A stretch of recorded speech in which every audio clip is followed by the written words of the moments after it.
I'm Sean Hendricks, the Chief Operating Officer at OrbitFab, the gas stations in space company, where we believe one drop of fuel changes everything.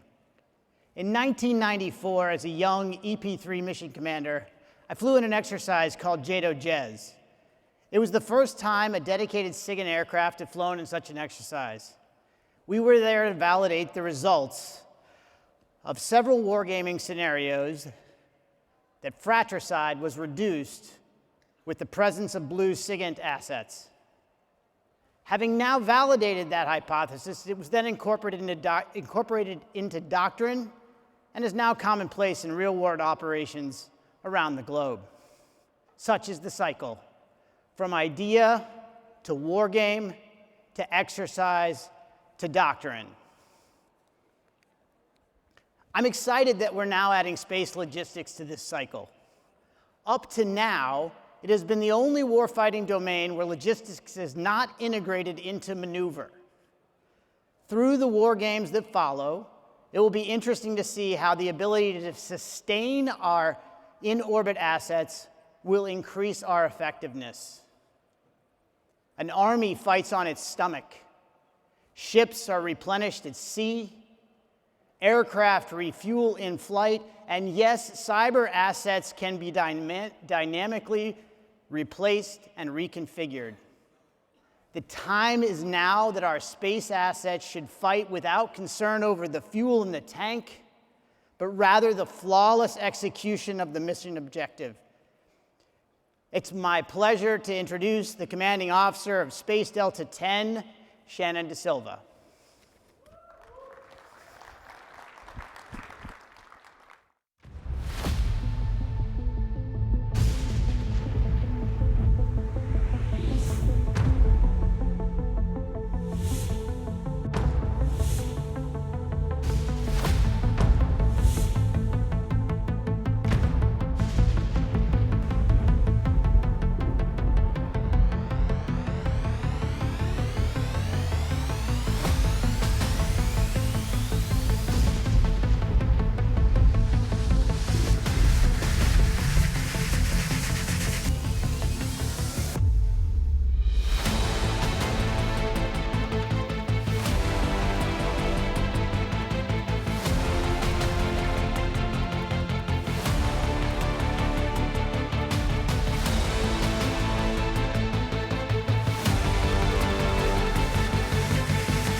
Well, good morning.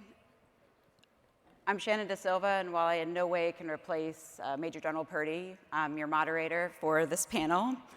We are excited to talk to you on how wargaming can help drive the space logistics enterprise. With me on stage, starting farthest, is David Swanson, Associate Professor of Wargaming at the U.S. Naval War College and a retired United States Air Force colonel. He is here today as our wargaming expert. He has designed, managed, and participated in over 30 professional wargames and is currently editing the Wargamer's Handbook. His scholarly contributions include presenting his theoretical research conducted at the Naval Postgraduate School, and he has provided a great deal of advice to Space Delta 10 over the past year. To his right is John Metzger, the Wargaming Chief Engineer and Product Lead for True Anomaly. John oversees the development and execution of internal wargames, for force design and develops and maintains an advanced wargame engine to explore future tactics and space battle management to ensure future systems are stress tested in operationally relevant scenarios by AI and ML. He is here today representing the incredible amount of industry interest in joining events like Schriever Wargame and other Space Force Wargames to help inform decision makers as the space economy and capabilities continue to grow. And finally, my teammate, Chief Master Sergeant Ryan Brown, is the Senior Enlisted Leader for Space Delta 10. He has a maintenance and cyber background in the Air Force by trade and 22 years of service to our country. Over the past year, Chief Brown advocated for a 110% manpower increase for the Delta and has helped me lead the remissioning for 2 squadrons into wargame operations squadrons for the service. He is also a 49ers fan, but please don't hold that against him. I didn't when they beat the Eagles, so. All right, can I, before we get started, can I have a show of hands? It's hard to see, but if you all, who has participated in a war game? All right, thank you for the lights. Who has designed a war game? Okay, much fewer. So I thought General Whiting's speech was pretty amazing. One thing I would like to encourage us to do is exercises can do a lot of things. I think we are undervaluing war games and what war games can bring. And the CSO has challenged Delta 10 to expand the service's wargaming portfolio. And I think there are a lot of things that war games can offer. So our goal over the next hour or so is to talk to you about the Space Force's rapidly expanding wargaming portfolio, how its evaluation inputs can directly influence future force design, and how it needs to evolve to include more industry engagements, allied and joint force input, while also increasing Guardian lethality and combat credibility. So I'm going to stop talking because I've got a ton of experts up here, but I have an iPad, and I would love to also ask your questions as well as mine. Sustainment and logistics are currently the Achilles heel in our current war games, and we need your help to fix that, so please hit us with questions. Let me start with an easy question while you all are thinking of your questions. What even is a war game? What's its purpose, and how does it differ from exercises? So, Dave, if you would. Thank you. It's kind of a brave question, giving an associate professor a question like that and asking him in front of all these wonderful people to answer in a very short amount of time. Wargaming spans a large spectrum, if you think about it casually, of activities. But if you get into the scholarly or into the practitioner side of things, wargaming is about human decision making. Some people conflate wargaming with exercises, thinking it's the same thing. It is on the spectrum, but they are definitely different activities. And so wargaming allows you to investigate very complex problems when you cannot replicate that in the real world. Wargaming, when you look at all the definitions, typically involve the idea of a synthetic environment, a representation of reality. The closer you get to reality, the better the knowledge you get out of that wargame. Some of the issues with war games are that the assumptions going into a war game are often thought of as the results of the game, but you already made those assumptions up front, so they are not new knowledge. I like to look at war games as an environment where you can explore things and generate new knowledge. Before I left the force in 2011, I was at the Space and Missile Systems Center, SSC today, and we talked a lot about risk. And in risk, you talk about known knowns, known unknowns, unknown knowns, and unknown unknowns. In wargaming, you can often look at that same kind of perspective. If you are trying to educate people, an educational wargame, you may know what you want the participants to understand, and therefore it is unknown to them, but it's known to you, and you transfer that knowledge. You might have a discovery wargame where you don't know the answer, but you bring enough people together that collectively you can generate or fuse new knowledge. You can also have a war game where you don't know the answer, you're pretty sure the participants don't know the answer, but collectively you can identify the things you need to investigate. So, the difference between a war game and an exercise, a war game investigates in a complex environment where you're looking at human decision making, trying to understand the complexity of it. An exercise is about TTPs, where you are trying to practice out the practices you will put in place for war. Did I answer all the questions? I think that's pretty good. Okay. Either one of our other panelists want to comment?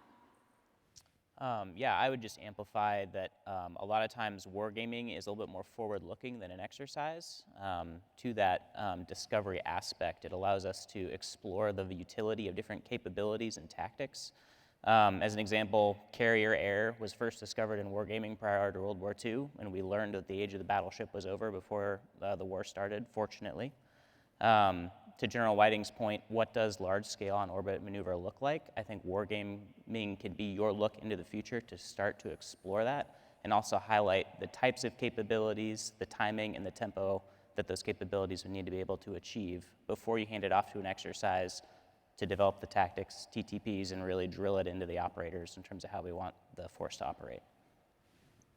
Yeah, and I'll just add, I think one of the interesting ways to look at a war game versus an exercise is in an exercise, you're looking to do things right versus in a war game, you're looking to do, are you doing the right things, right? And so another piece, when we rethink what failure means, in an exercise, we don't want to fail, right? We want to be able to get after the objective the way that we plan to, and if we need to adjust, that we adjust, and at the end of the day, we still achieve victory, right? In a war game, failure is if the game doesn't end, right? Like, if you get to the end of the game and you had objectives and they turn out a different way than maybe what you expected, that's victory. You're exploring insights of human decision making and capturing lessons learned throughout the way. So we have in a war game a team that's going around, that's capturing information and synthesizing it across multiple cells, lots of different experience levels, lots from industry, academia, whoever's involved in the game. And at the end, we're capturing those observations and then learning from them and sharing them across to make sure that the decisions that we're making today are going to inform the future. So why a wargaming panel at a space mobility conference? Talked a little bit, John. Currently, we do an inadequate job in our war games of modeling some of the things that you and I have discussed. What steps do you think should be taken in how the Space Force and industry partners model and evaluate things like on-orbit servicing and other rapidly evolving technologies in war games? That's a great question. I think my answer has multiple facets. I'll first start with, I think digital simulation has a huge role to play in wargaming. The physics of our domain are not always intuitive, and therefore it can be difficult to adjudicate a wargame accurately without simply simulating the full scale of space operations. And that's something that we can do now today. We have the capability to do that, both as a service and as a commercial base.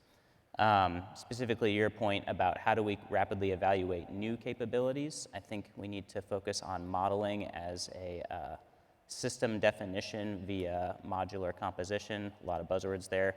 Basically not defining a satellite as this is this satellite, but rather this satellite has these propulsion capabilities, these sensors, this kind of fuel tank, and those can be rapidly swapped in and out between different system designs. So that we could quickly define what it means to do on-orbit refueling, add those to existing satellite definitions, and then go rapidly explore scenarios and explore the value of that logistics capability. So quick follow-up question to that, based on your bio, how can AI and ML help with that? I think AI is not a hammer for every nail, but in this case, what it can do is allow us to explore different adversary tactics, potentially some that are not intuitive to us as operators, to allow for discovery of different employment methodologies that perhaps we weren't thinking about. And that can highlight different requirements and also different needs for the capabilities that we're interested in. Thoughts? At the Naval War College, we have been gaming since 1887. And in the late 20th century, 1960 through 1980, we tried to bring in modeling and sim, and we found that it was just too slow and it was too focused in order to handle some of the games. So you have to be careful about modeling in sim. We're bringing it back now, and when you bring modeling in sim back in, you are looking at a game that's very tactical. And if that's the purpose of your game, that's great. And your modeling in sim is an assumption you bring into the game. So when you come out of the back end, if the model was built to say the satellite can do something, you can't at the end say, well, the game proved the satellite could do something. All you could say is that the players wanted to use the satellite. If you now move from a tactical game to an operational game or even a dime or a strategic game, sometimes your modeling in sim is too constraining, so you have to be much more expansive. And the way we have handled that is our subject matter experts are informed by the modeling in sim. They make the final decision as to whether that result will go into the game and get to the objective of it. And so there's a spectrum here, and you need to know where you are on that spectrum to say whether you want it or not. We're bringing AI in not to make a decision, but to help players understand the complexity of the game. That can say, you can ask, what happened last move, and what happened to my carrier? Where did my undersea assets go? What happened in space? And the AI can look at the results and give a concise answer. So that's how we're looking at using AI these days. Chief, any thoughts on how we can use war games to enhance Guardian lethality? It's a great question. I think as we focused a lot on how we're training Guardians and getting folks good at doing their job, that's a lot of times what we think of as Guardian lethality, is putting them in the position to where they're a subject matter expert on something, executing that mission, and achieving a result. I think the next step after that is, after we have people that are developing their trade and their craft, they take it to the next level, expand their horizon, and really unlock the innovative thoughts that Guardians have. I mean, we have the service that we have today is not the same service that I came into, for sure.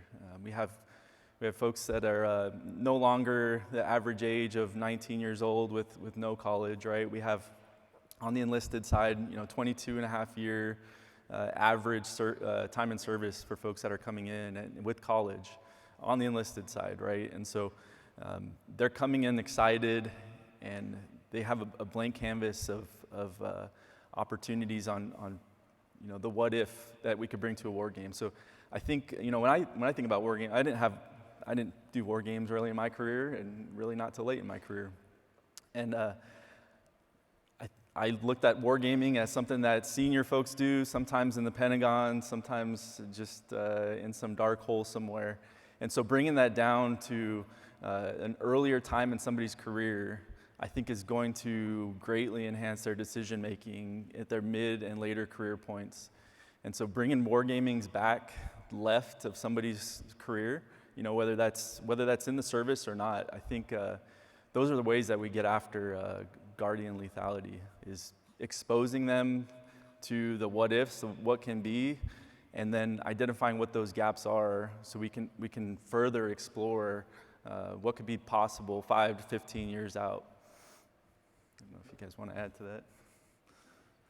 Well, wargaming as a training instrument is excellent in allowing new people to explore things and come to the conclusions that us old graybeards, can I use that term? Okay. The old graybeards understood, but to allow them to experience it, build their own mental model of the world against a thinking red, so that they can later understand, I'm not going to do that, because in the war game I experienced that I ran out of fuel with my tank and had to pull it up to the gas station before I could use it. Same kind of a thing in space, so yes. I think what's really interesting with that as well is, when we talk from the modeling and simulation side, is it's kind of to what your point was earlier, is it's easy, or it's feasible, it makes sense in your head to be able to model the current environment, right? But to be able to, in a war game, right, we don't have the time to wait for an asset to move to where we need to get it to. It's going to take a really long time, right? And so being able to get tools that can simulate the environment at a speed that's much, much, much greater than what we're at today, I think is where Guardians will be able to benefit where they can't today in an exercise, right? In an exercise today, you've got the assets positioned where they got to go. You're going to battle with the kit that you have today in the places that it's in today, right? And so, I don't know if from a modeling side, if there's something that you would want to add there, but I think the second point on that is for M&S, for modeling and simulation, one of the values that I see greatly in a war game is that for an adjudication team to be able to use some sort of, I would say in certain war games, high fidelity models to be able to prove that if I'm on the red side, that what I said I was capable of doing to counter blue or vice versa was actually possible, right? And so I think if we don't have that confidence in the tools and the physics that go behind it, I think we lose a lot of interest because there's no way you could have done that, right? And we end up leaving the game unsatisfied. So I think that's one of the huge things that modeling and sim could bring to our war games that will continue to enhance the lethality of our players. Yeah, I think that's a great point. The sort of rule of thumb was about 300x real time to keep the gameplay moving at an operational level. But I would also amplify, in addition to the modeling and simulation capabilities, you also need battle management and mission planning tools at the appropriate operational level so that you can quickly build moves digitally without having to rely on like a move brief kind of style and insert that directly into the simulation. We saw that be a really important capability.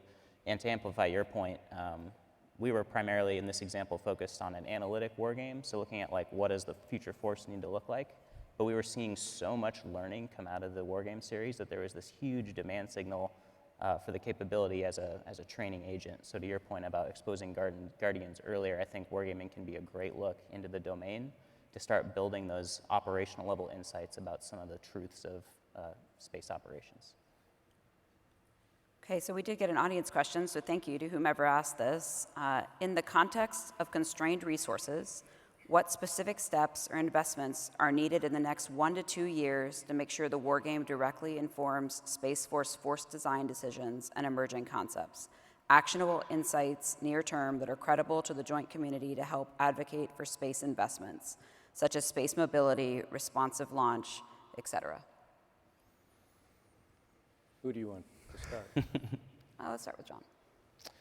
I mean, I will continue to perhaps express my somewhat biased perspective, but I think robust modeling and simulation capability that is also flexible and capable of adapting to gameplay changes on the fly so that you aren't limited by the structure of the simulation. We sort of have adopted a standing army of developers that can modify the simulation as the game progresses. And so seeing that kind of capability built out within the Space Force writ large is something I think would be really valuable, just to, again, speak to the credibility of the results and the ability to just quickly move through gameplay itself. And I think that will inherently build confidence in the wargame findings so that decision makers will feel confident making decisions based on the recommendations that we see out of wargames. Chief. Yeah, I think there's a couple pieces to it as well. I mean, one is space, achieving space superiority is great, but if we don't know what's going on terrestrially, then there was no point, right? And so integrating those two, I think, has been an area that we have an opportunity to really go after. And so, whether that's across the joint force or across our allied forces, I think establishing that critical link between the space domain and what we're doing terrestrially across the joint force and across our allies is what is the only way that we're going to achieve success. So I think investing in that area today is something we should have done yesterday, right? It's not something that's going to take 5 to 15 years to build out. This is just integration. At the Naval War College, our biggest games, 450 people-ish, are joint games.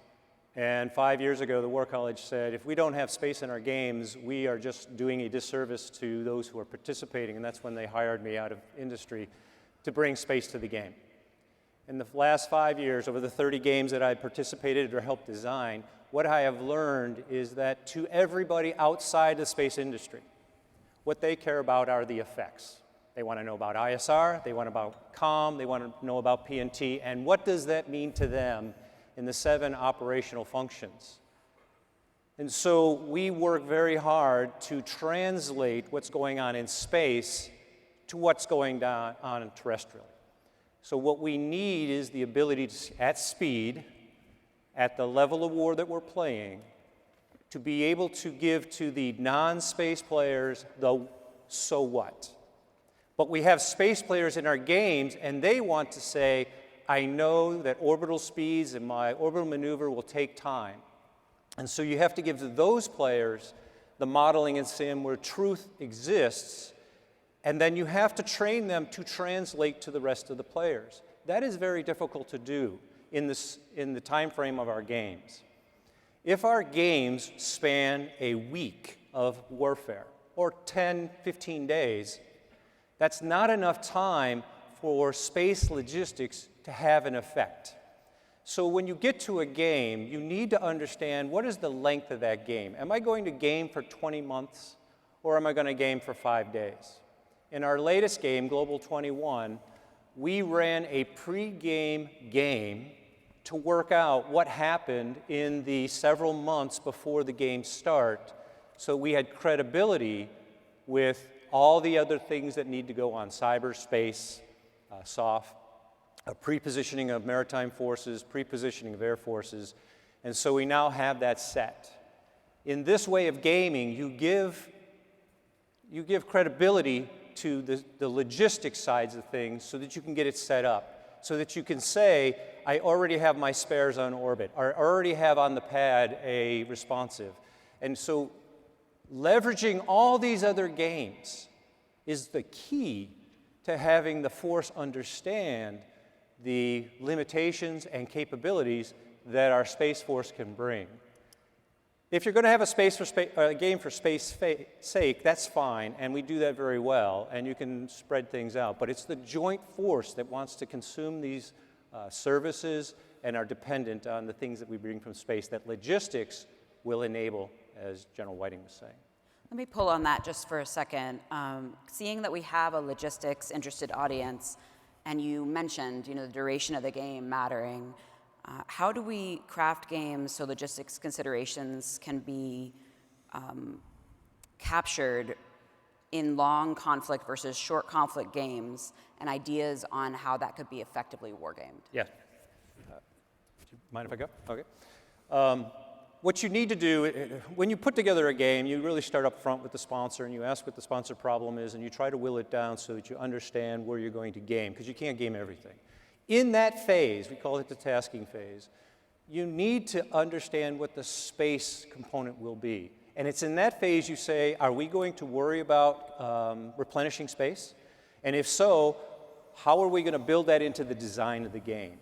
And if you are successful there and they say, yes, let's do that, you need to then be present during the design to make sure the features you need in the game are there. And then when the game actually executes, you have to have folks, SMEs, subject matter experts, in the audience or in the participation or as a player who can say, I can tell you authoritatively how to handle the logistical side of space. If in the tasking phase they say, no, it's only a 10-day game and you decide that you're not going to be able to replenish space, you have what you have, you fight tonight, is some of the terms that we use, then you're done and you should move on. But there are so many games being done that all you need is a space expert that can go to those organizations. And your organization, reaching out to mine, started that. You need to go to AFWE, you need to go to the Joint Staff. The universities that are doing this kind of thing, you should be able to interface with them. Industry, who might be doing some wargaming, should come to you and say, what are the problems that we want to help you understand, and what can you bring to us with our subject matter experts, our young guardians? Those are the kinds of things that you can get in and influence the current wargaming community before you get to exercises and doing TTPs. Does that make sense? Other thoughts? When we move on? In terms of integrating logistics into wargames, I think to Colonel Swanson's point, I think logistics are a fundamental assumption in the design of the initial scenario. And perhaps what we can do is explore different scenarios with different assumptions about logistics to start proving out the value of things like prepositioning, proliferation, versus not having those capabilities. I think there are other logistics capabilities that even in a short game may still be relevant, tactically responsive launch being a great option. And then for those war games that do run longer, we can start to actually gain insights into the timing and tempo and capacity we would need from something like reconstitution for it to be a relevant capability in a more protracted conflict. So someone in the audience is reading my notes because the next question is, what are the panel members' thoughts on performing war games at different classification levels? Higher classification levels reduce the pool of potential participants, but they also may tease out new and emerging capabilities that have never been employed. And my next question is, how do classification barriers in DoD war games impact partner and industry participation, and how can we fix it? So I think there's a lot of interest there, and that has been a huge challenge for Delta 10 as we try to balance that. So thoughts there. I'd love to jump on this one if you don't mind. We game at all levels of classification, and moving data from one to another is paramount. We've spent the last 4 years trying to create high-level cells, medium-level cells, and low-level cells in which you can move information back and forth, and that's where I said it's the effect of space that's important. So you can often take the high-level classified actions and condense them into what does it mean, and that will move across the classification barrier better than anything else. And if somebody at a lower classification says, I don't believe that would happen, if someone they trust comes in and says, yes, we work through that at a high fidelity environment, at a higher classification, and we believe this is to be true, that gives you a lot more acceptance than if you simply said, well, we didn't have anybody here, so we just made it up. And so working that, and the War College is very sensitive to managing that, because once you make one mistake, they won't let you have access to that information. So we put that up front, and we have a security plan to manage it. And as we talk about moving the concepts across, we have our SAPCO and our CSO bless that, saying, yes, you can move that information, and that is fine to do it. But it's a lot of work up front, and if you think you're just going to figure it out when you get there, you've already lost the game. So that's what you should do. Give the chief a chance. Yeah, I'd just say on the other side, I think there's a lot of value in executing unclassified games with people that don't have reads, maybe limited or no security clearances, and play with the ideas of what could be out there, right? Whether that's out there or not. You kind of get away from any challenges with security concerns, because you've got, you're bringing in folks that are evaluating solely from a what-if capability, and you could bring in so many different people, right? From academia, industry, all over the place, to just to put their heads together and think through what's possible without having to go through the different layers of filtering up and down, and crossing, saying, hey, this effect was provided, and then they're like, well, how? Prove that. I'm like, well, I can't, because it's above the classification, right? So just a different look at how we can get after some of those things. Yeah, I think I would echo some of those sentiments. I think there is a need for wargaming at lower classification levels where there is no higher level cell. That is, the entire wargame is run at a lower level that allows more participation. And I think the way to get comfortable with that is to embrace conceptual exploration versus trying to sometimes be very precise. In terms of how commercial capabilities can inform those larger operational context wargames where perhaps industry can't be in the room, I think that's where, when we talk about modeling a system, you need to model not only the system, but also the tactics you plan to use to employ that system, so that if we bring a capability to a war game, we can be confident that system is being employed in the correct manner, even if we can't necessarily be in the room to see how that system is being used. And then finally, there will always be a need for those war games at those high levels, because that's how you have the full context of what's going on in the space domain. But I think you can identify capability gaps in those war games and then build more tightly scoped scenarios that preserve the operational objective and timeline you're trying to accomplish without all of that extra operational context. And those can become problems that the Space Force can hand to commercial partners as well as international partners to say, how would you accomplish this operational effect on this timeline in this sort of representative threat environment? But without that additional context, that would raise classification. So another audience question, when creating war games, are we considering allied and commercial components that could be part of a larger system or constellation or even architecture?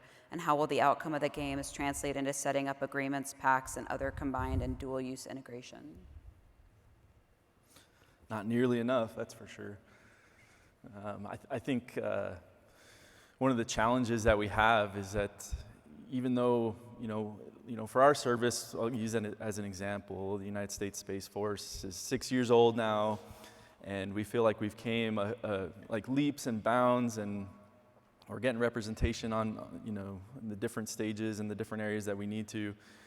But from a uniform wearing perspective, we've got 10,000 Guardians, right? And that is just a small fraction, compared to what the other services are. And then we've got another 4,000 or so civilians on top of that, right? So when you look at 14,000, 15,000, somewhere in that range, from my perspective, that's a small, tiny service, right? There's organizations in the Army, other services that are that big.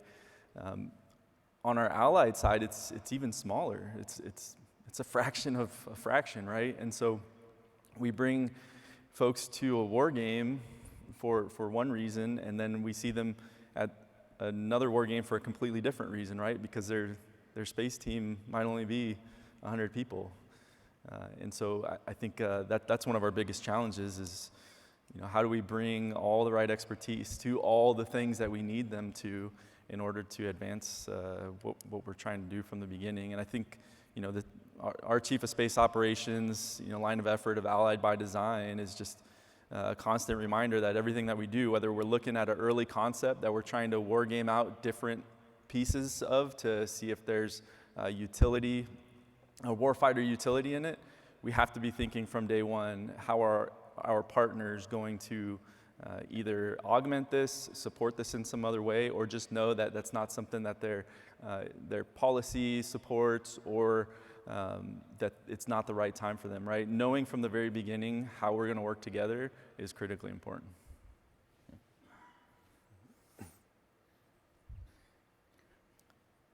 Yeah, I think commercial partners in particular need to stand up and advocate for more joint ownership of our collective intellectual future.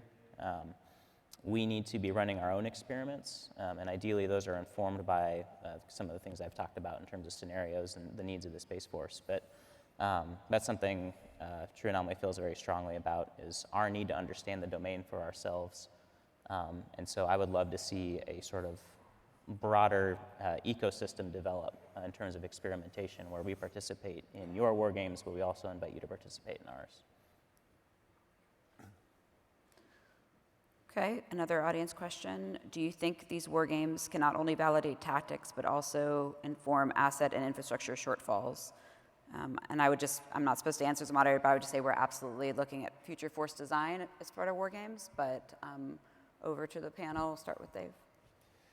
I started off by saying that war games were about knowledge creation and decision making. You get into a murky area where you start talking about systems that will or will not do something, especially if your epic is 10, 15 years into the future.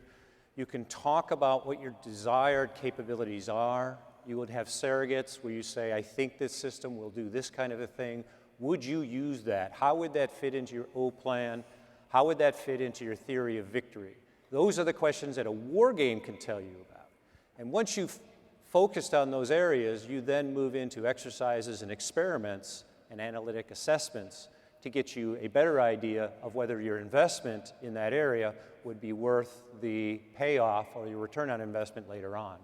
And so we have to be careful about war games shaping the exact future.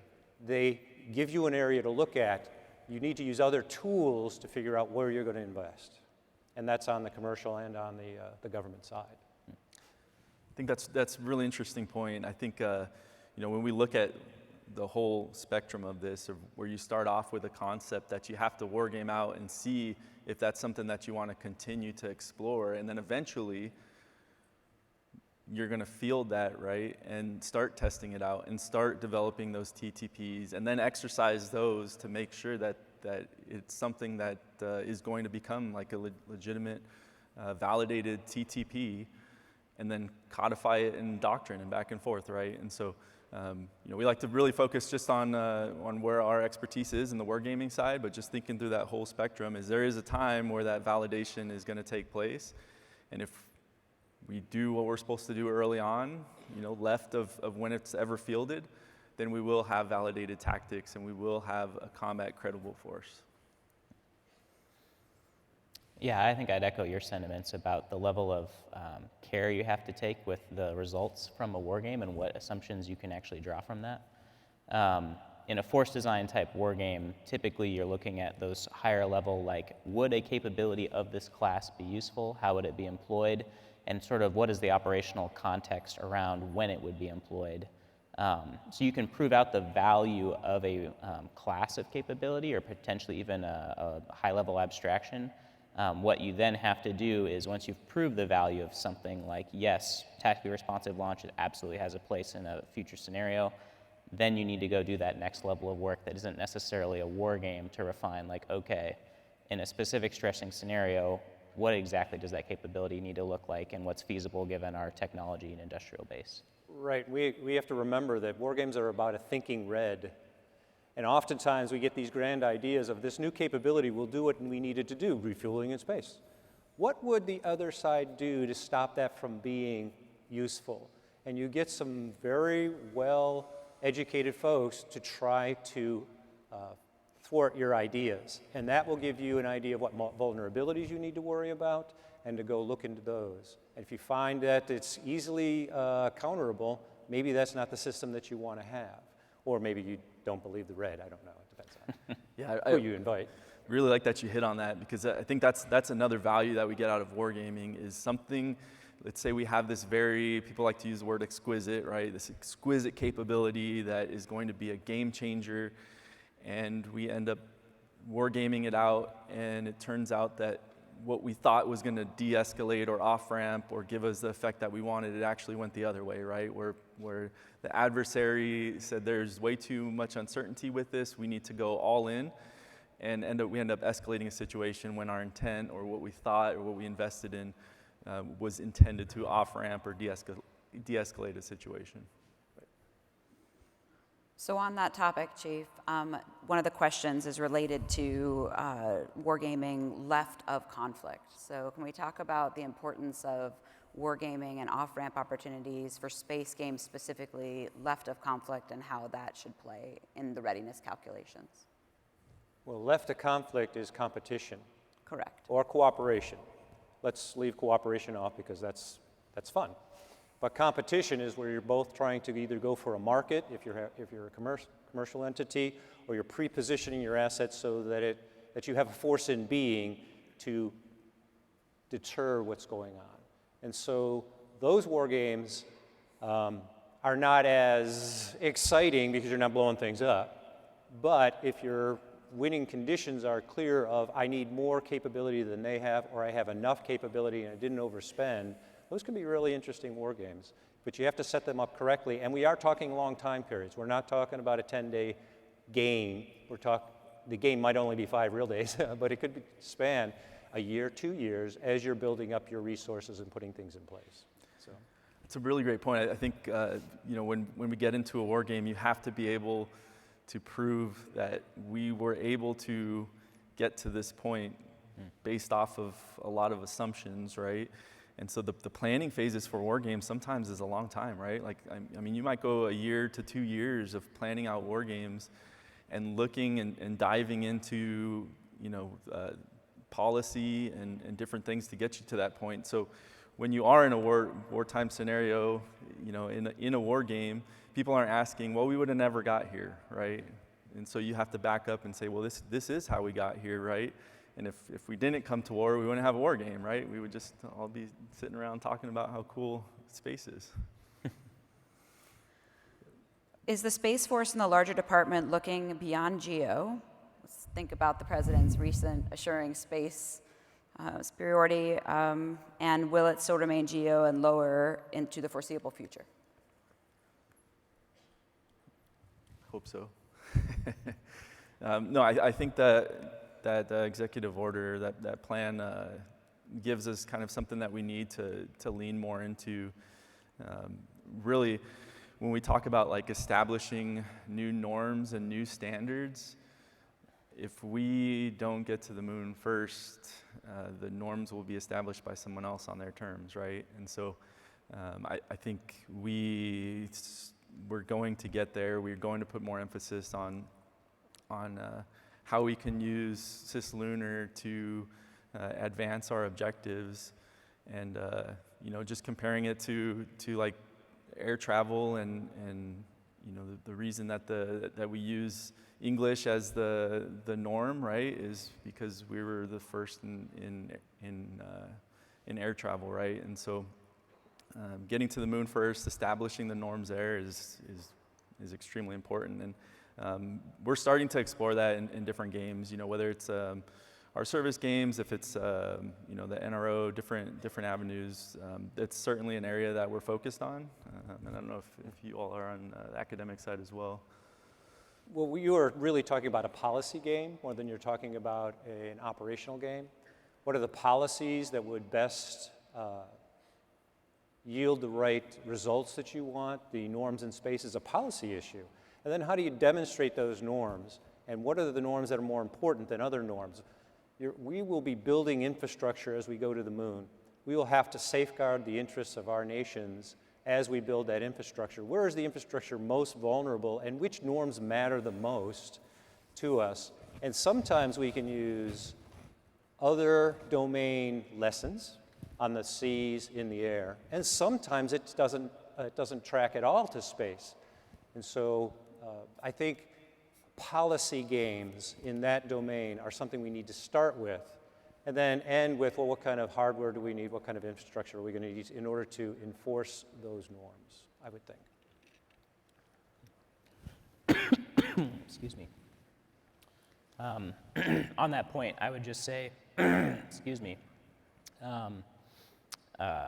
we, as a joint commercial and government enterprise, need to understand where the domain is evolving, and it's absolutely headed out to cislunar. So.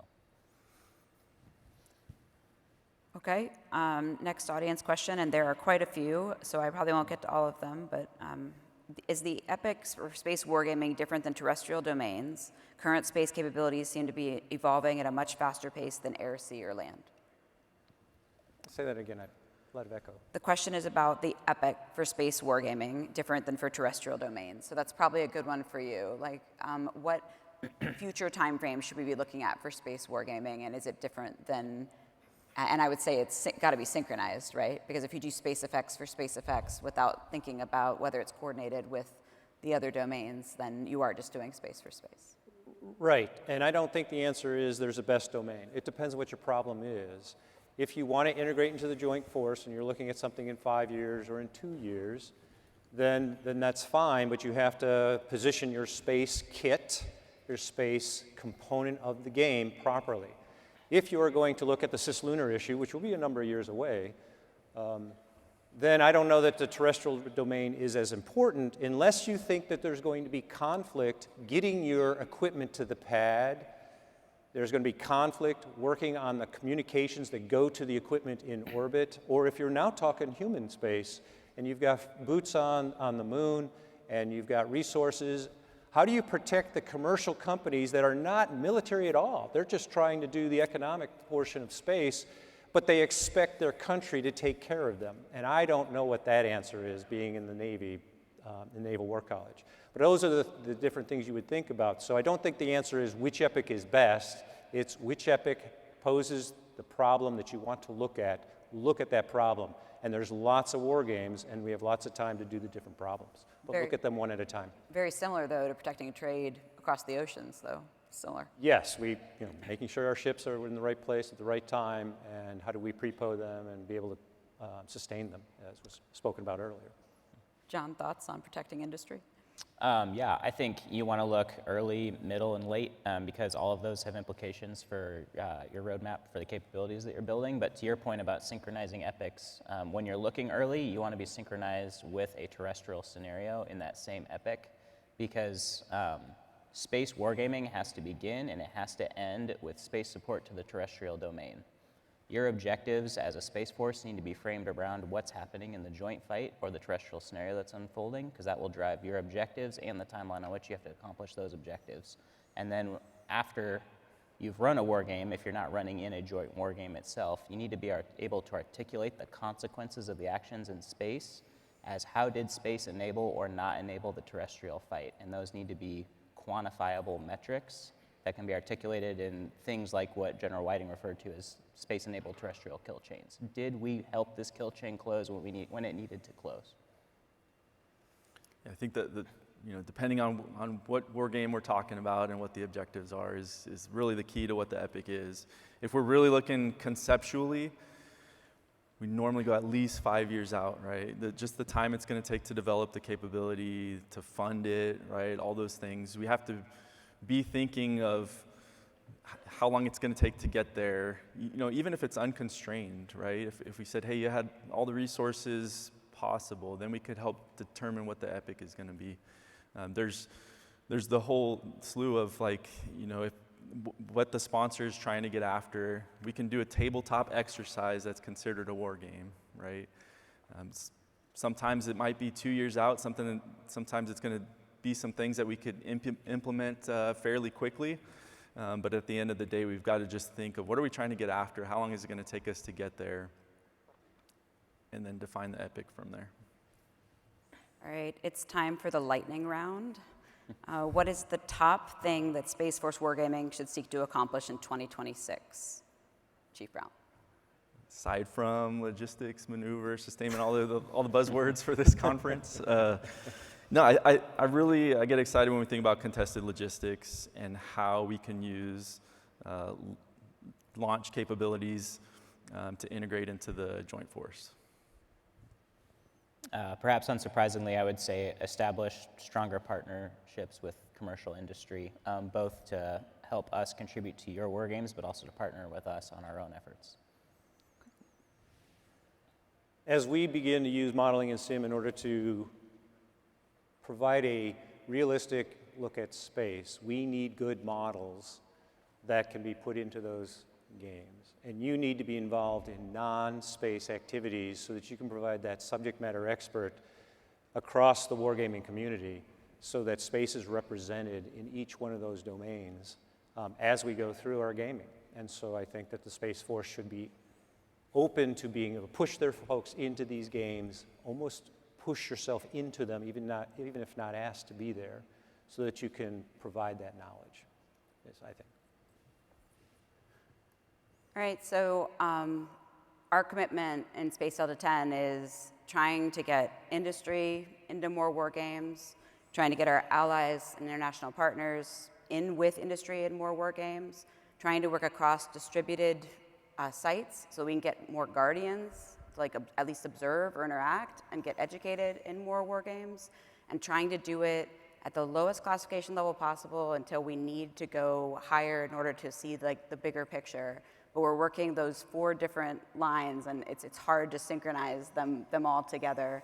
But the services wargaming portfolio must expand in order to keep up with the adversary who is doing the same in a lot of their doctrine. And that is how you get your concepts evaluated, tested, so that you can be competitive and then get them codified in your doctrine. So would you please join me in a round of applause for our 3 amazing panelists?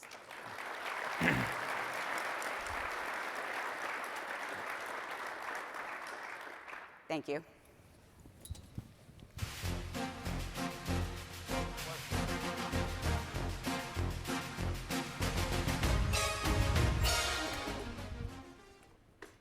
Please welcome to the stage our next session sponsor, Randy Kendall, Vice President, Launch, Missiles, and Mobility at the Aerospace Corporation.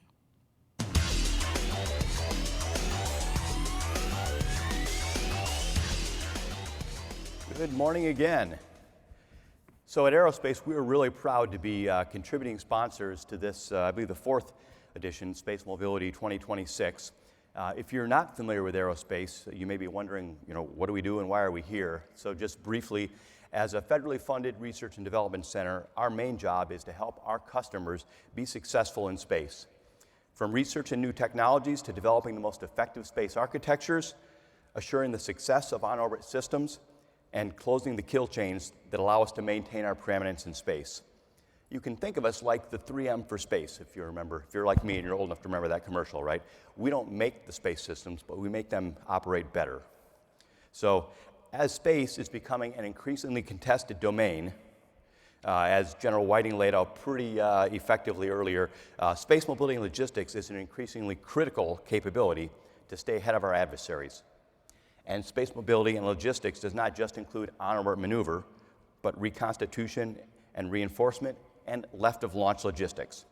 Which brings us to our next panel, left of launch, the ground foundation of the space logistics enterprise. Because before you can maneuver in space, you got to get there. And with the increasing pace of space launch, that's creating significant additional demands on the left-of-launch logistics chain. So to take you through that description, I'm pleased to introduce this panel, which will be moderated by Rob Long, President and CEO of Space Florida and former SLD-30 commander.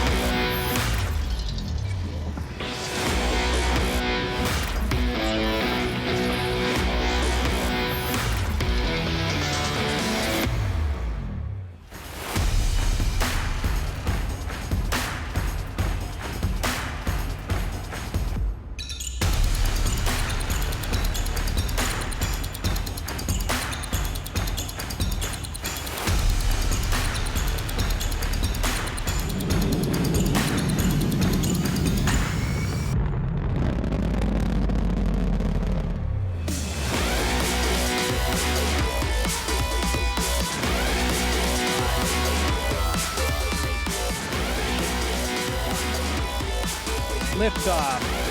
United launch flight. Vulcan rocket.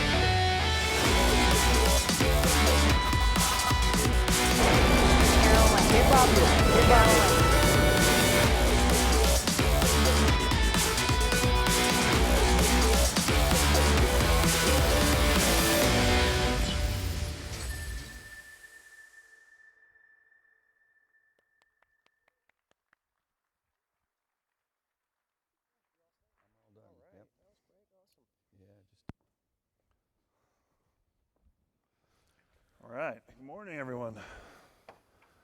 I think I'm supposed to welcome you to Florida winter, to start off today. Rob Long, and it's a pleasure to be here today to, number one, moderate this panel, but at the same time, just really start off somewhat by just celebrating success and what we've done.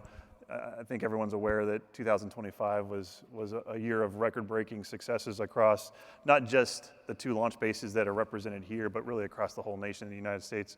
You broke records with over 190 launches across the whole country, which are 2/3 of what we saw globally here in the United States. Obviously a leader.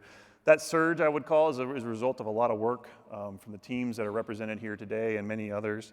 So it's great to be able to come up here and share the stage with this group, especially when we talk about or look at it in terms of what General Whiting mentioned earlier, being left to launch in the logistics enterprise that we're going to have to support from a space mobility perspective and supporting on-orbit maneuver activities going forward. So I'm very fortunate today to be able to join by a very great esteemed group.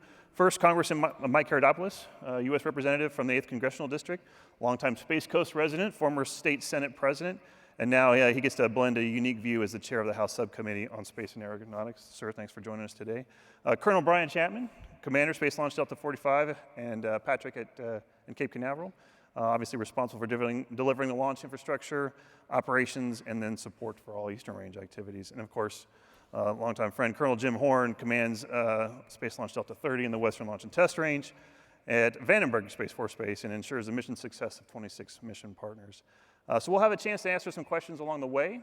And so we will, looking forward to engaging with the audience. Please throw those into the chat there, and we'll work there. Well, let's start first by focusing on maybe a little bit more about how we achieved the record success that we've had so far in terms of this surge of activity. What we've done, what's working, and I'll start, Congressman Herodopoulos, you know from your time, public-private partnerships have been key to creating what I think you even mentioned what was the golden age of what we're experiencing here. Can you just share your thoughts a little bit about these public-private partnerships, where you sit in terms of your subcommittee chairmanship, and really what that looks like from a strategic point going forward? Well, thank you, Rob. It's great to be here this morning, and what an exciting time to be an American, specifically talking about space. When I was president of the Senate roughly 12 years ago, we were wondering what is the future of space. We were relying on the Russians, of all people, to get to our own space station, and look where we are today. It is really just a testament to the amazing people who make this possible, and we realized many years ago that we can't just do it alone with the government. We must create these partnerships that are so vital. It's something that Rick Scott and I worked on strongly to make sure that whether it be Space Florida or other alliances that we can create, will make sure that the United States stays #1 in space. And this remarkable alliance that's been formulated is celebrated almost every single day in my backyard.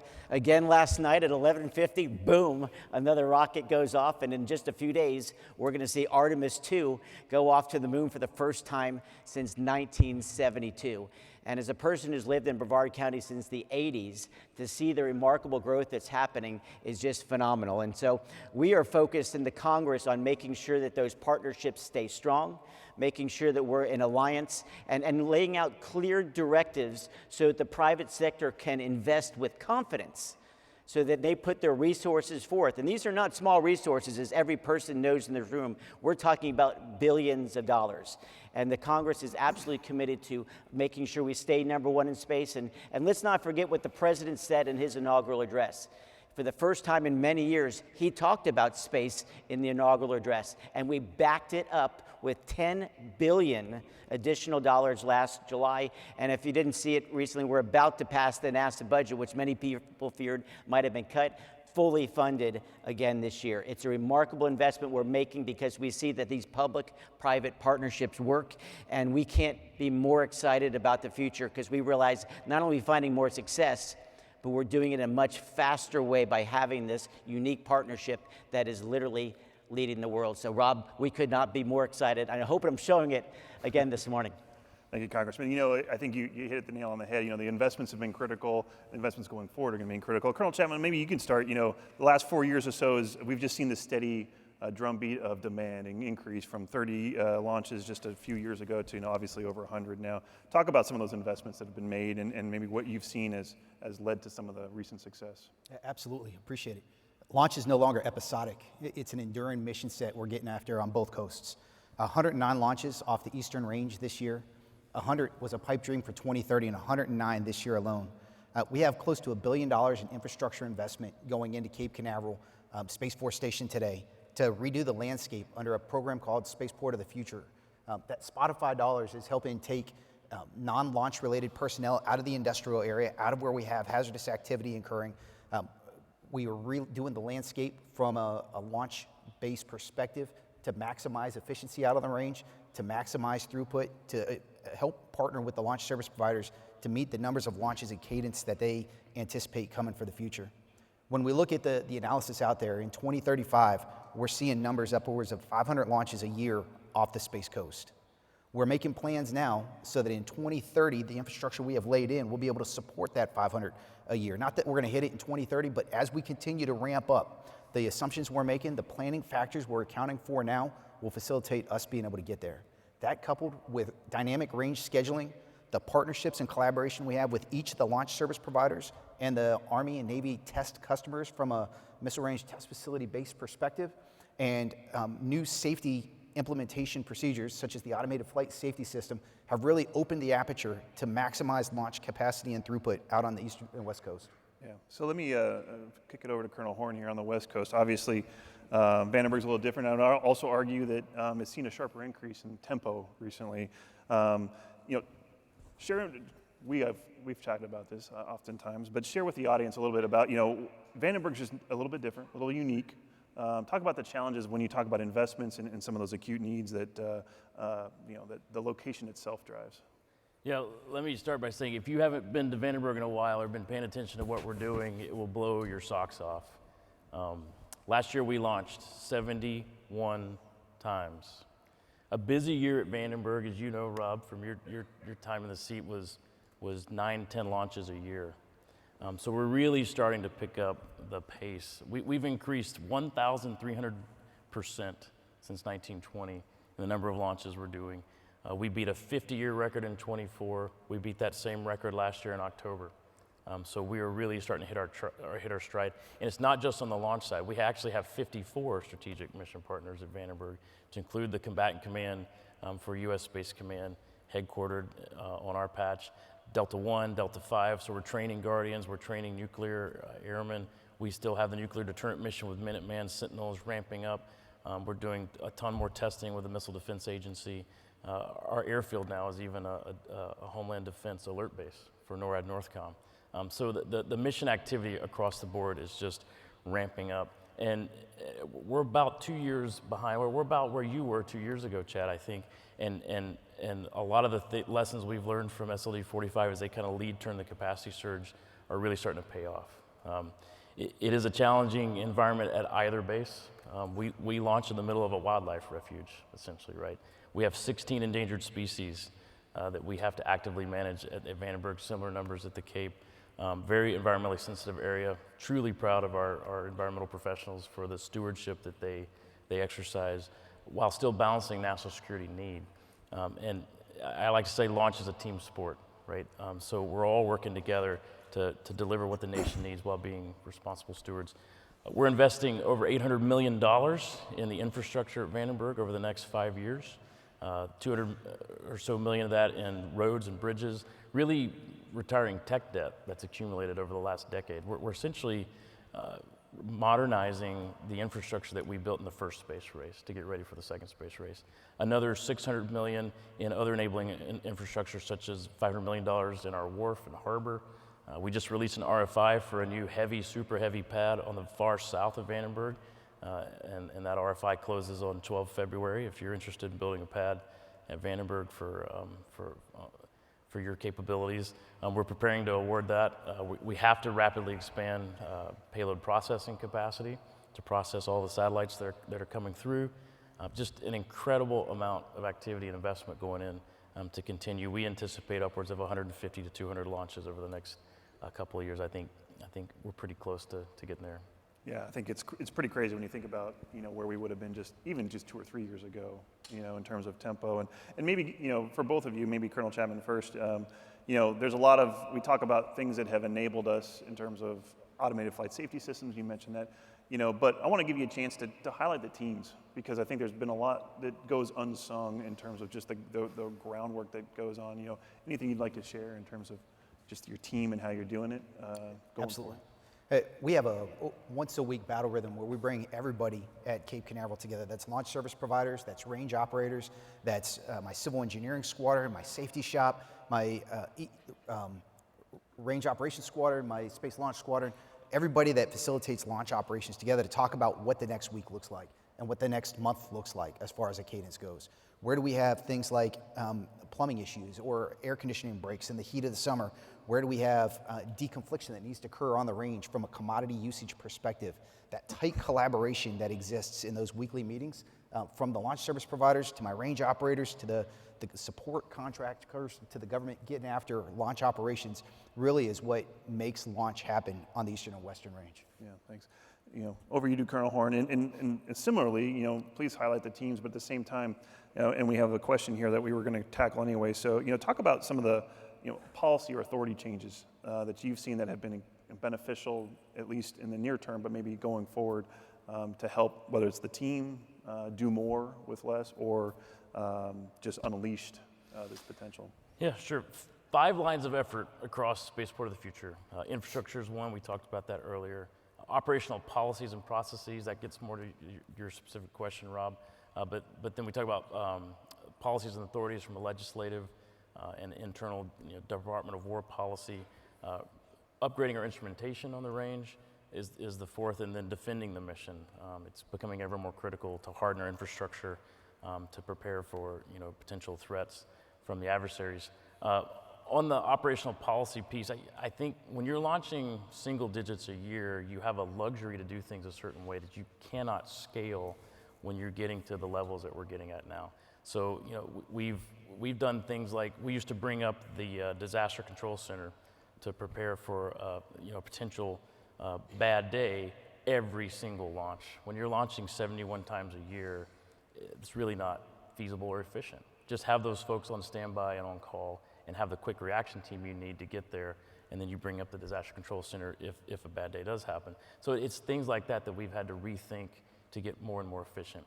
On the policy legislative side, we're doing some pretty incredible things that I haven't seen in my 20 plus years in this business. Things like indirect charging.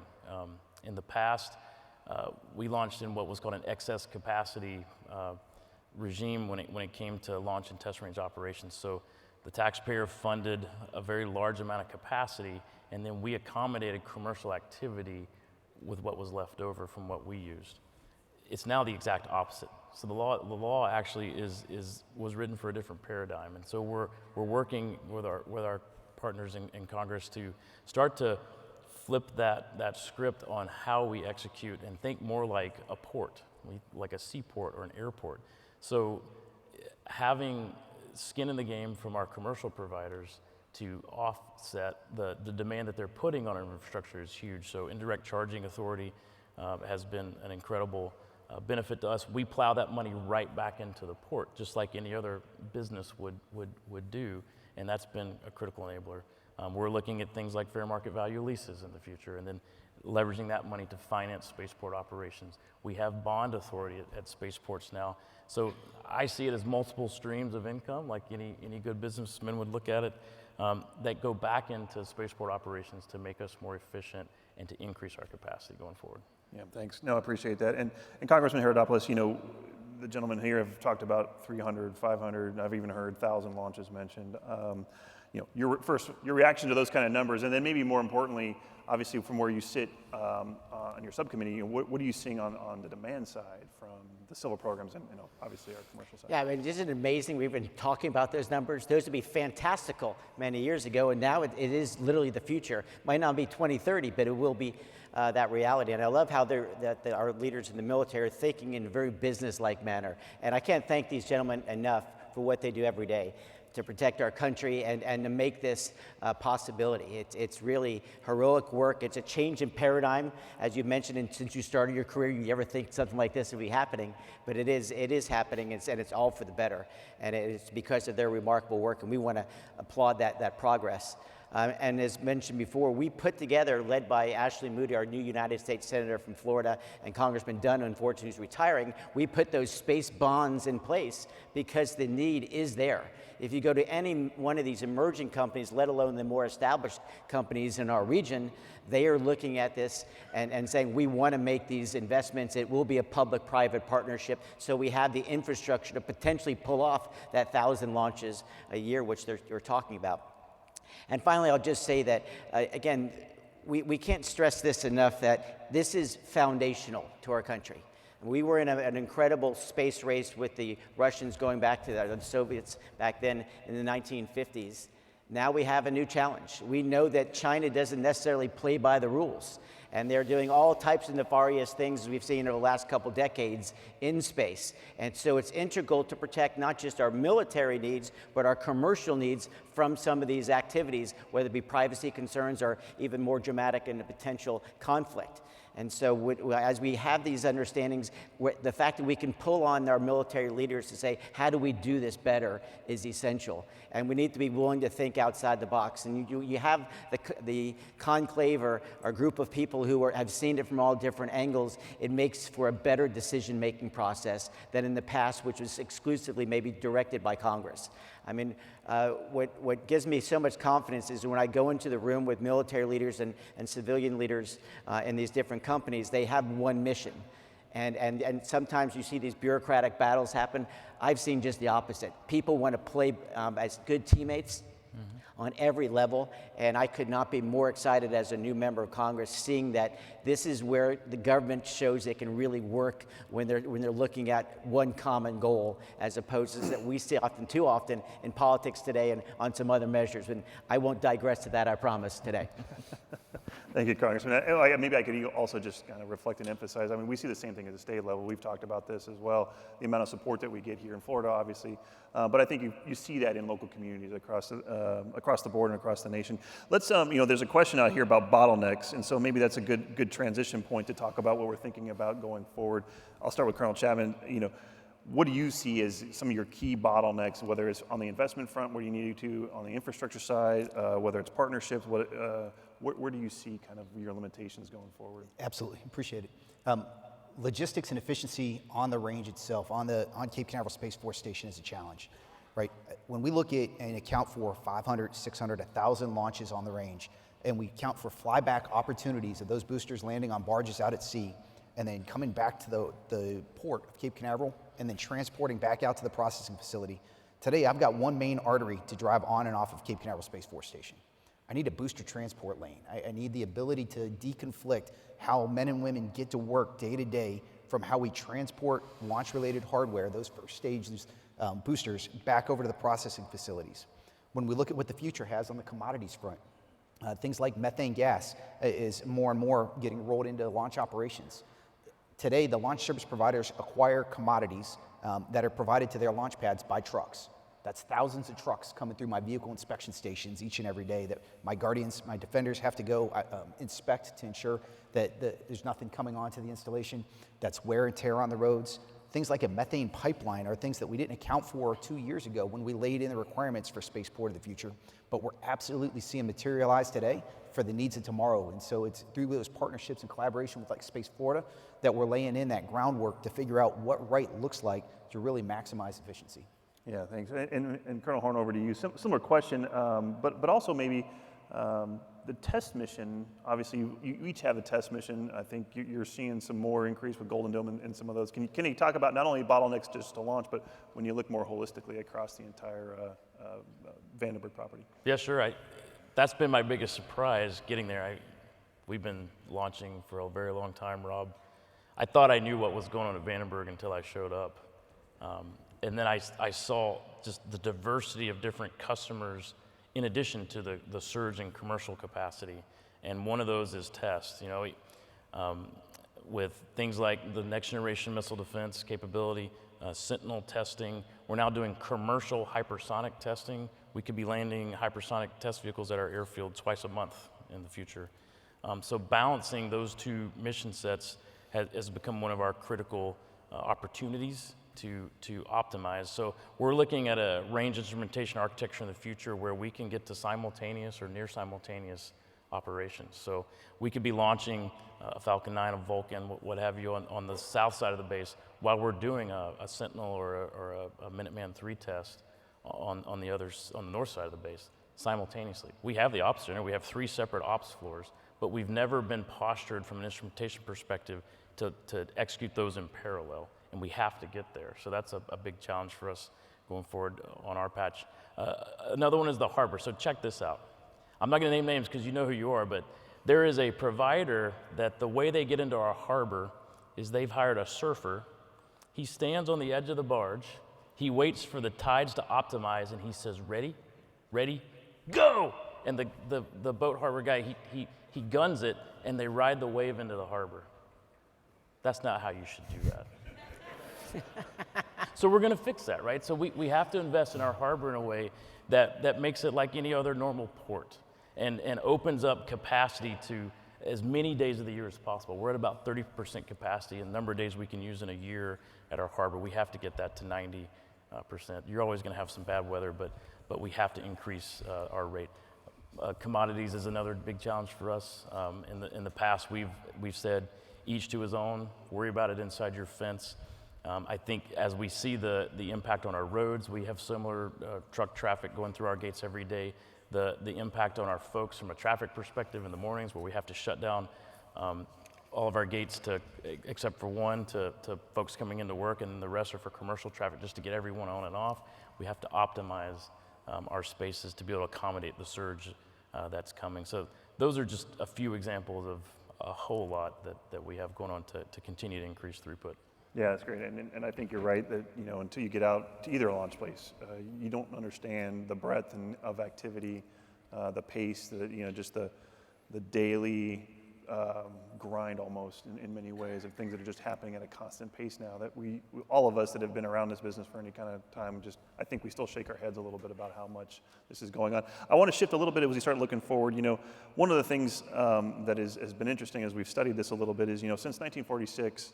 There have been federal grant programs for like airports, and those programs over the life, depending on which version you're talking about, have offered almost $100 billion worth of investment opportunities for infrastructure to help grow the air transportation network. Congressman Herodopoulos, I'll start with you.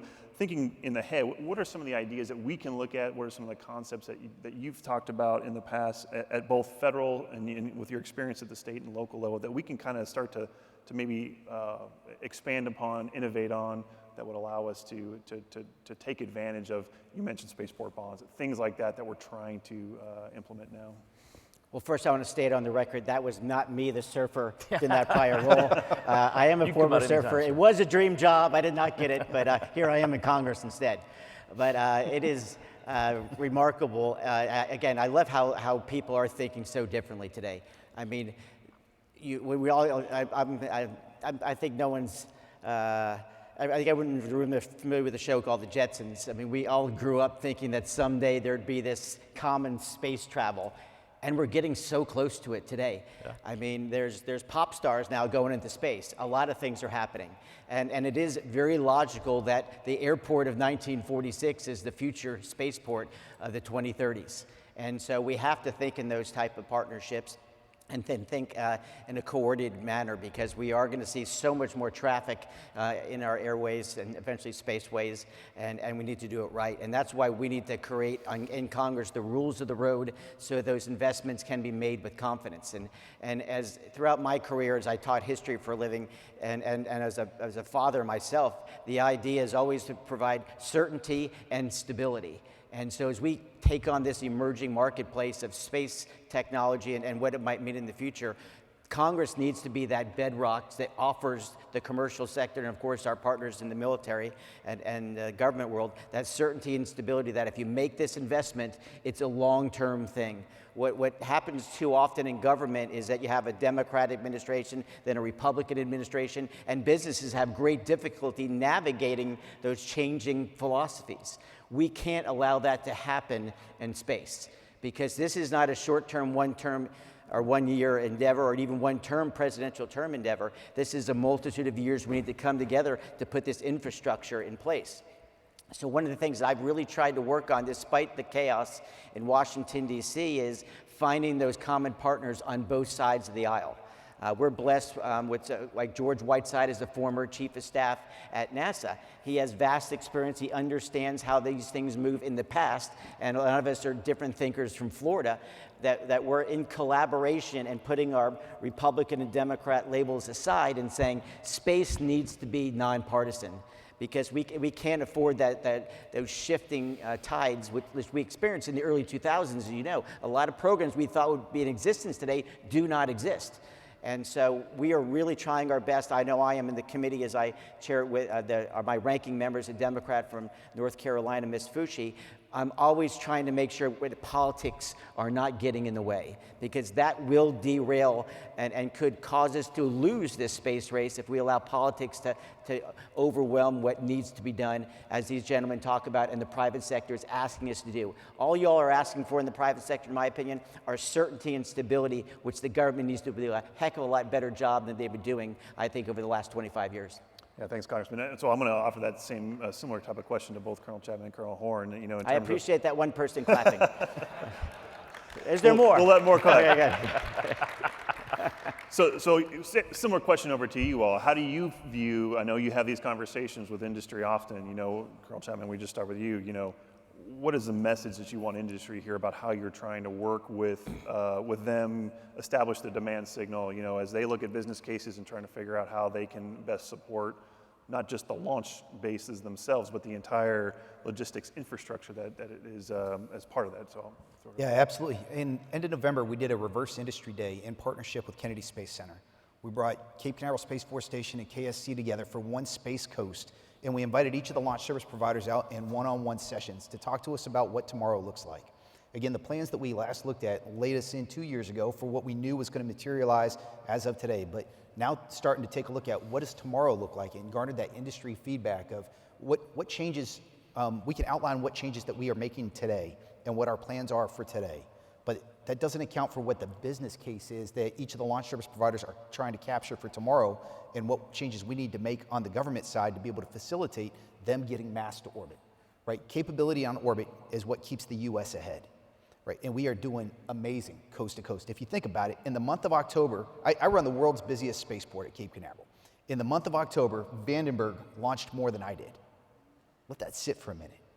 That's the amount of mass we are getting up on orbit. And so that industry feedback, that partnership and collaboration, those real unbracketed discussions with each of the launch service providers and each of the contractors working on the Cape and KSC is what we are now rolling in to baseline what tomorrow looks like, what plans do we need to lay in for, and then where through public-private partnerships can we really outline where we're going to take the Space Coast. Yeah, Colonel Horn, I'll call West Coast version of that, similar question, maybe even payload processing, because I know that's something that is emphasized quite often. Thoughts on what can you tell industry and what do you want to make sure industry hears?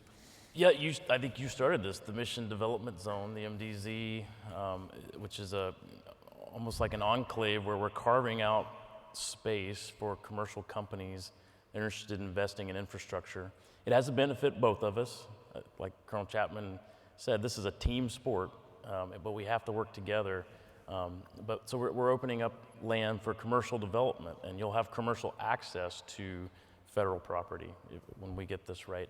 That's a space that's set aside for us to start processing all these reused boosters that are coming back, but also payload processing and other companies that are interested. It's almost like, think of it like a commercial hub zone, kind of separated away from the launch pads, so you're not as worried about safety, overflight protection of resources, things like that, but in close proximity to where the launch operations are going. I would say, and you know this, Robert, we've been studying this for a long time, right? We visited active ports like LAX, Orlando International, St. Lawrence Seaway. We've been looking at models for how active ports operate and how we can create a business model that's government and commercial operating together in a hybrid way, and where we're co-investing to maximize capacity for everyone. And that's our motto at Vandenberg, across all of our mission partners, unleashing the capacity of the base for all of our partners to operate at will. If you bring the capability, you can execute it from Vandenberg. Yeah, no, I think that's great. I'm going to switch over to a question here, and maybe this is similar, and we talk about innovative ideas and things that are going forward. The question is, what key manufacturing sectors left of launch do you feel need additional investment in order to support the increase in launch demand? So, maybe to start back with you, Colonel Horn, and say, what else can they be providing from an industry perspective, especially maybe in context of General Whiting's talk earlier in terms of whether it's stockpiling or other things that we need to support on-orbit maneuver? I think we're at this interesting inflection point in our industry. You look back at the airline industry in the 1920s and 30s as they started to pick up. There was this transition from the government doing it to commercial doing it, and this hybrid approach that morphed over the years. I think we're at the cusp of that now, and we're writing the doctrine, the policy, the law structures to enable us to operate more freely, to share resources, to partner together on things. So I think some of the help we need is the ability to increase public-private partnership. We have legislative authorities, but they're hard to execute right now because it requires that the private investment be appropriated, and no private company is going to lock up private capital for 2 years in an appropriation cycle. So we need mechanisms where industry can partner with us, and we can mingle appropriated funds and commercial investment together on joint projects. We're doing things like in-kind transactions where if maybe we don't have the resources in the appropriation, but we can negotiate our leases and other structures to do in-kind transactions where we give a little, they give a little, and we can move it at speed. To the extent that we're tying up construction projects in the MOCON process and that's going to slow us down. If we can move at industry's speed when it comes to construction and things like that, that's going to help us to increase the infrastructure and the capacity that we need. So those are some of the things we're thinking about. We're engaging with Congress. Colonel Chapman and I will be up next week on the Hill talking to a number of our committees and congresspersons on all these sorts of things to try to continue to unlock the capacity. Yeah, Colonel Chapman, maybe a similar question to you. When you hear General Whiting and others talk about the needs for mass on orbit to support maneuver capability, what does that look like when you start to consider that from a future demand standpoint? Yeah, absolutely. This is the year of the giants, is what we're calling it on the Space Coast. We're bringing Starship out to the Space Coast. SpaceX has 2 pads that they are building out for super heavy lift capability. On the KSC side, their first pad, they're looking to be able to launch later this summer, this fall time frame with Starship off the Eastern Range. That's going to have huge mass to orbit. Blue Origin is talking about a follow-on launch vehicle that brings them into the super heavy game as well. The ability to get more mass on orbit as we roll out additional satellites, additional capabilities, all through the lens of what General Whiting was talking about this morning, allows the U.S. to be continue our lead in space and be reactive to anything that we see the adversary doing. Great. Congressman Hermodopoulos, I'll switch it back over to you. We talk a lot about, you have Starship coming along, New Glenn ramping up on the East Coast anyway. We'll see similar things happening on the West Coast. That has impacts or affects the local communities. Can you talk a little bit about, how you see better ways or more innovative ways that we can continue to work closely with our local partners in and around these spaceports because their national security and civil needs to support missions going forward. Obviously, it requires a very cohesive and close relationship. Can you talk a little bit about, based on your experience?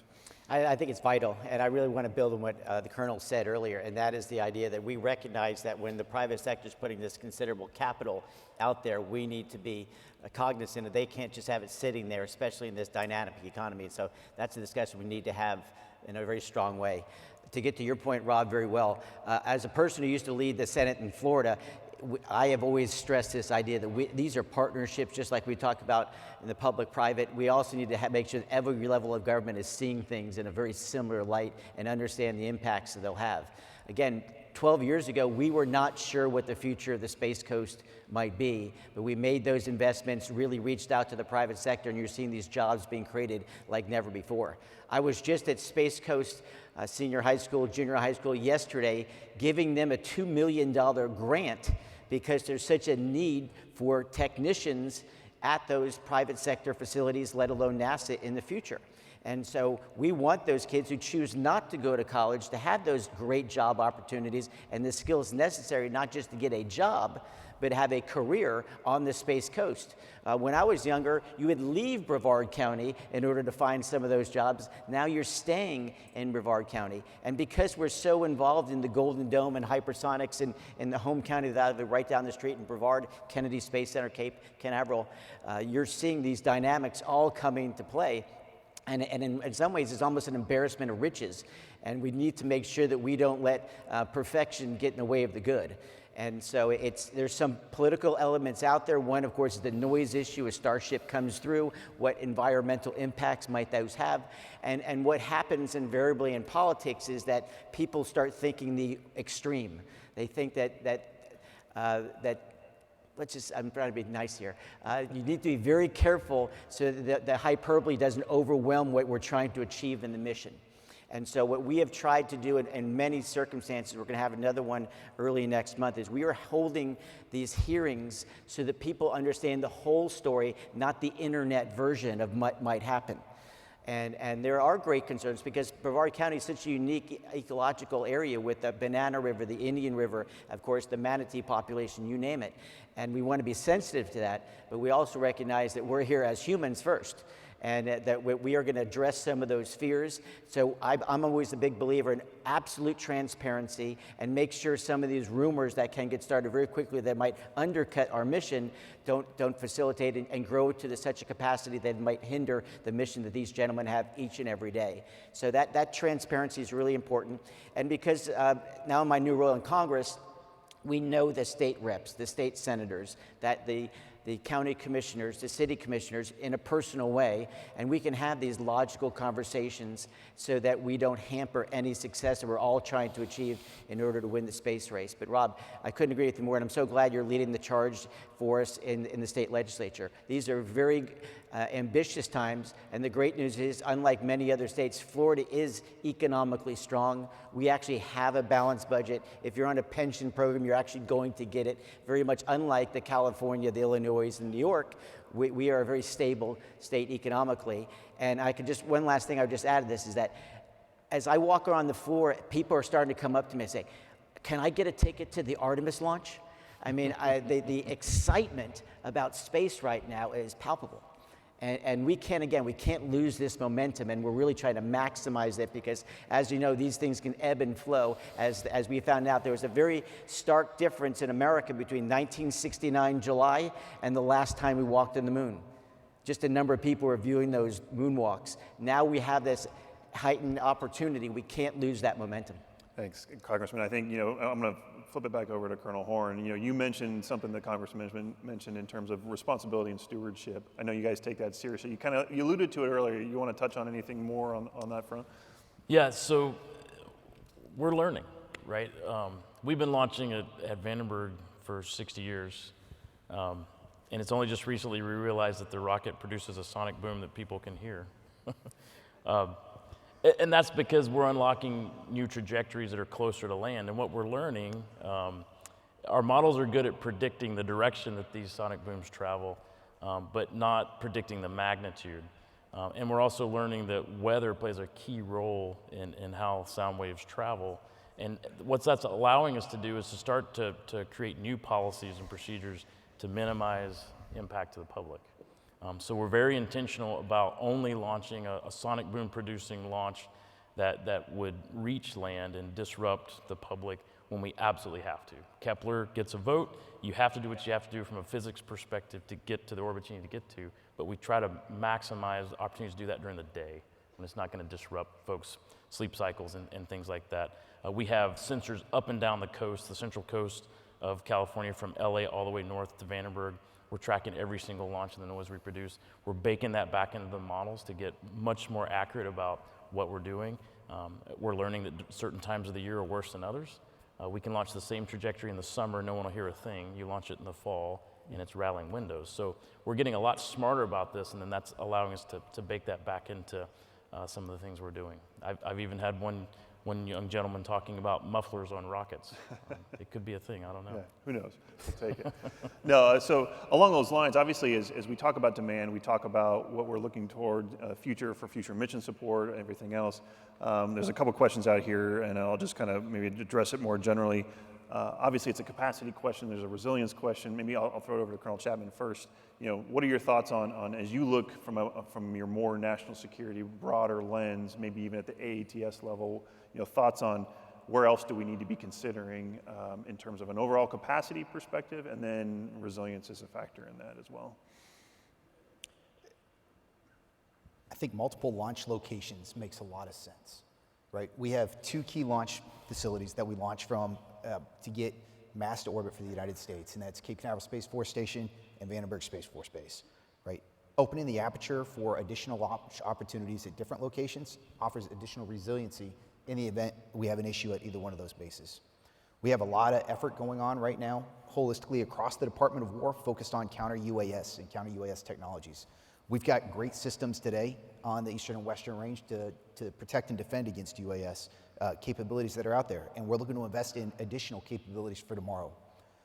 Colonel Horn talked about the next generation range system, right? Our launch test range system, our radars, our telemetry assets have been built off of since the Apollo era on the Eastern Range.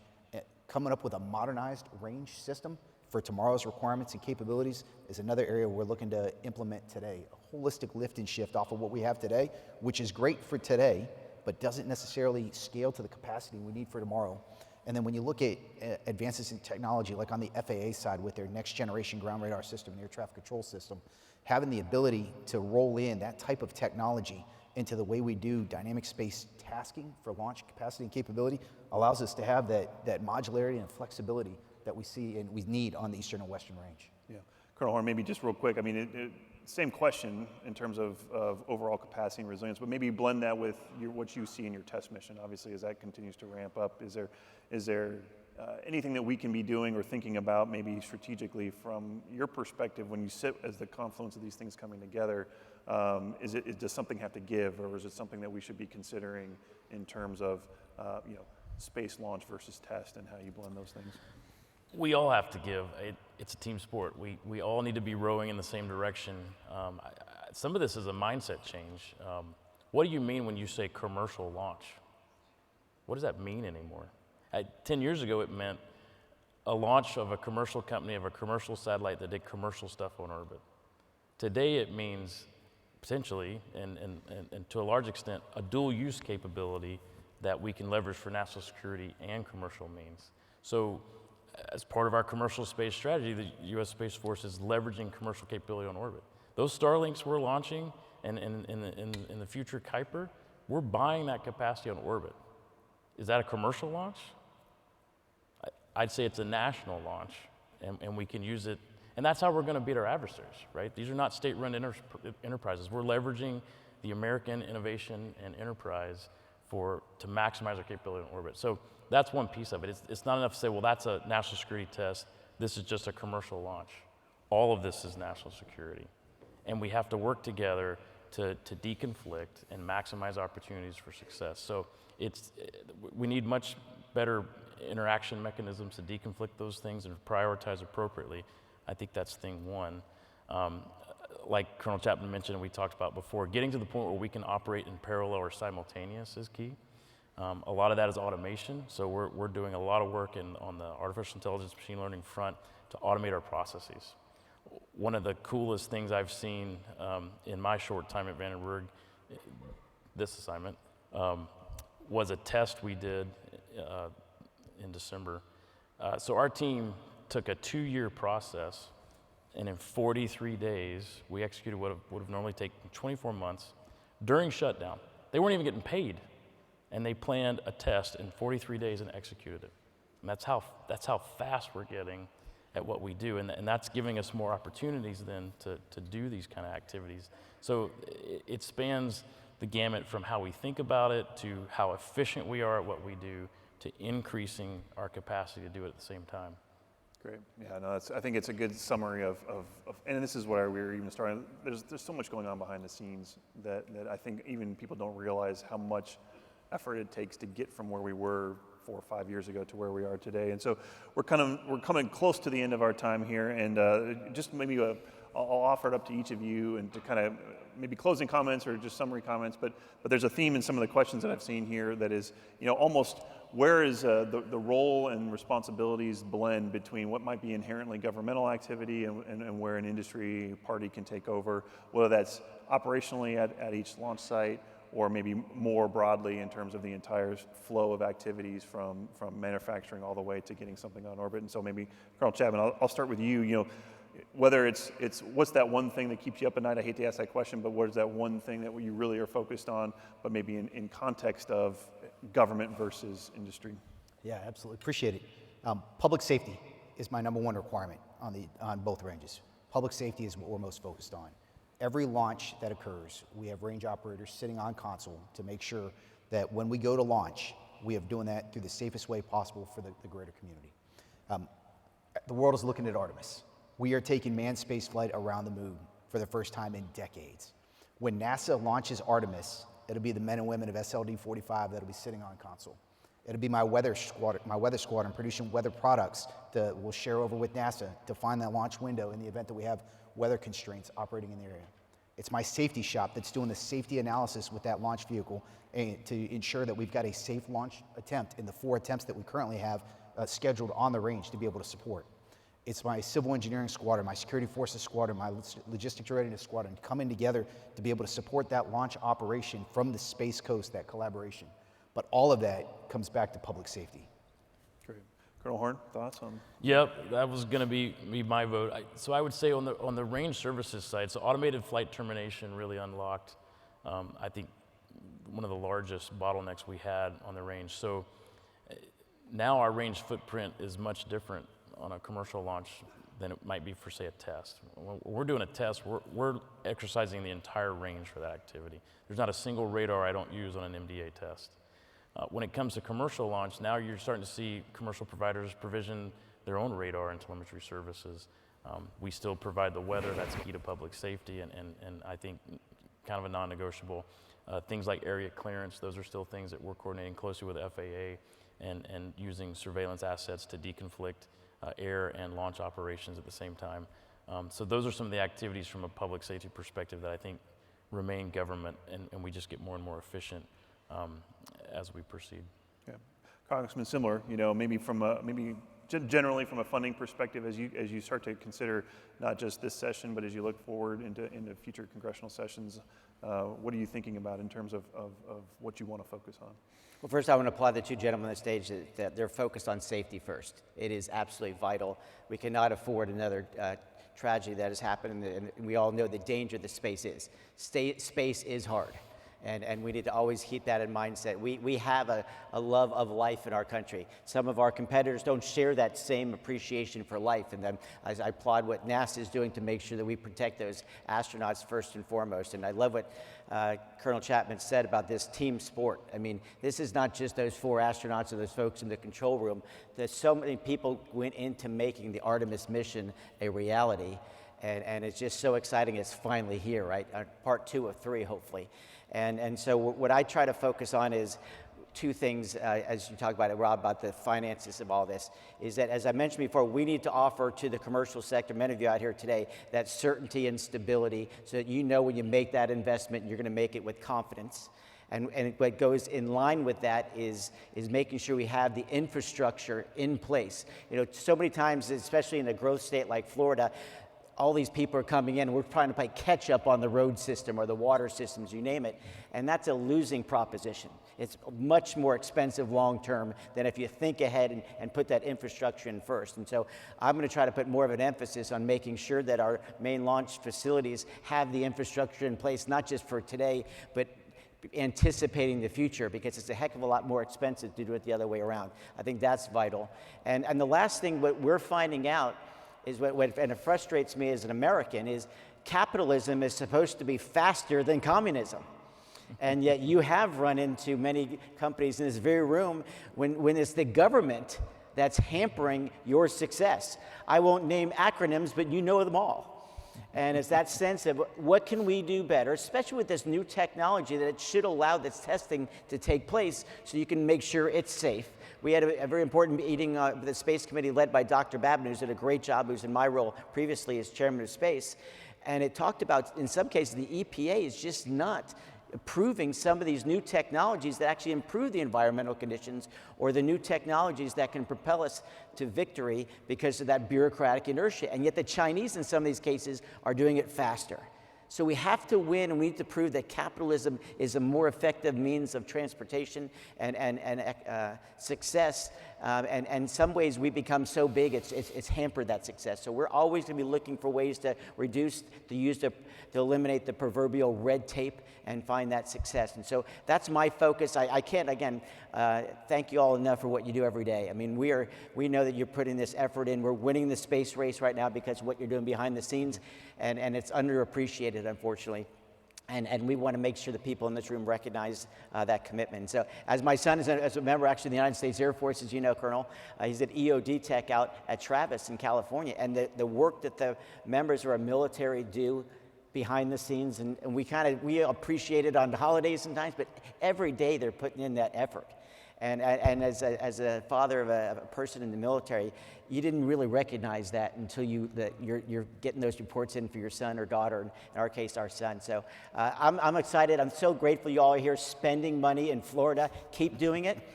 We think it's a great idea, and we can't wait to hopefully either February 6th or March 6th, whatever that magic date for Artemis 2, and when we lift off and see America leading the pack once again. So thanks again for the opportunity to be here, Rob. Appreciate it very much. Well, thanks, Congressman. I don't know if I can do much better than that. Please, let's give all him a free hand. now, Yes, free now. yes. Well, I'll just leave maybe with one final comment. And first of all, I want to thank the panel for doing this. Obviously, it's near and dear personally to my heart, just historically, but from where we sit. But it's really, the Congressman hit something incredibly important. This is about global competition, right? It truly is about where we all sit, whether we're here in Florida, we're out on the West Coast, any other number of the locations across the country. We are here to work together toward winning the race, winning the global competition. I'm forever grateful to be a part of this. And with that, just please give the panel one last round of applause, and thank you very much. Thanks, man. That was great. Well done, man. Yeah. Congressman. Good to see you, Congressman.